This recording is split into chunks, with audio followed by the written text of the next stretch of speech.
In 2021, the sudden and mysterious death of President John Pombe Magufuli sent shockwaves across Tanzania. Overnight, the nation's quiet, soft-spoken vice president, Samia Suluhu Hassan, stepped into the most powerful office in the land. For many, it was a historic moment, a moment that symbolized progress, hope, and a new chapter. Samia became Tanzania's first female president, instantly celebrated across Africa and praised by the international community for her calm leadership style. At first, the mood in the country shifted. Restrictions eased, political prisoners were released, and opposition parties long silenced were finally allowed to speak again. Newspapers wrote of a new dawn, while foreign governments applauded her for reopening the doors Magufuli had once shut. But 4 years later, something changed. Today, many Tanzanians say the same woman once hailed as a reformer has become Africa's first female dictator. This is the story of how it happened, how Samia Suluhu Hassan, the woman who promised democracy, ended up accused of crushing it.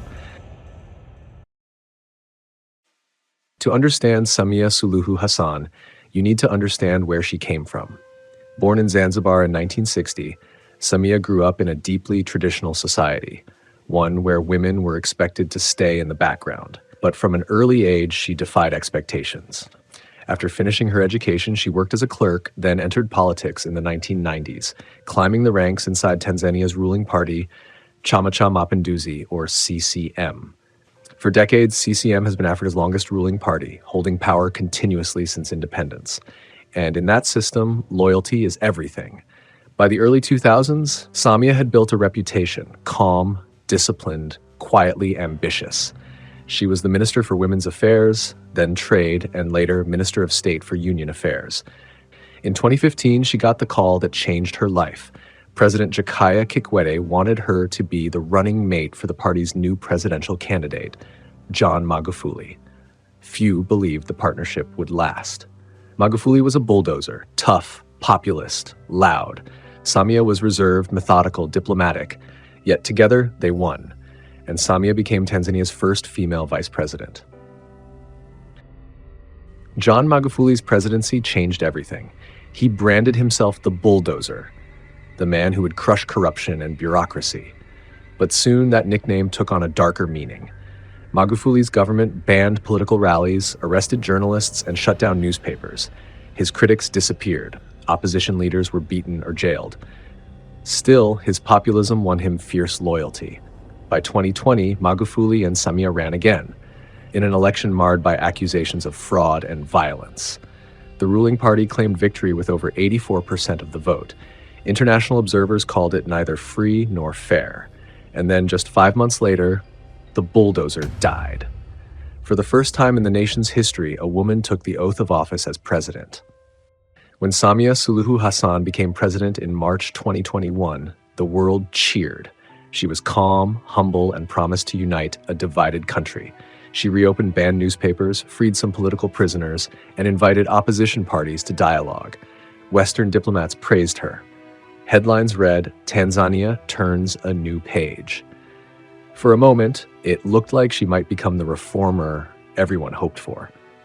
But then, things started to change. Her early reforms were small, carefully managed within CCM. Critics said she was consolidating, not liberalizing. And by 2023, opposition leaders began warning that the same authoritarian system was quietly returning, this time with a softer face. As Tanzania prepared for its 2025 elections, the pattern became clear. Opposition parties reported harassment and intimidation. Key opposition figures, including Chadema leaders, were detained, questioned, or barred from registering their parties. Independent journalists faced new restrictions. Online criticism was tracked, and the same state machinery that kept CCM in power for decades began turning in her favor. Then came October 29, 2025, the election that would decide whether Samia would rule for another 5 years. By the time polls closed, many opposition candidates had been disqualified. Protests erupted nationwide. And when the results were announced, few could believe them. Samia Suluhu Hassan, 98% of the vote. Her supporters celebrated. The rest of the country went silent. Within hours, internet access was cut and curfews were imposed in major cities. Security forces clamped down. Opposition offices were raided. Journalists went missing. According to Le Monde Afrique and Reuters, dozens were killed in clashes, hundreds more arrested. International observers called it what it was, an election without opposition. Samia Suluhu Hassan often presents herself as the mother of the nation.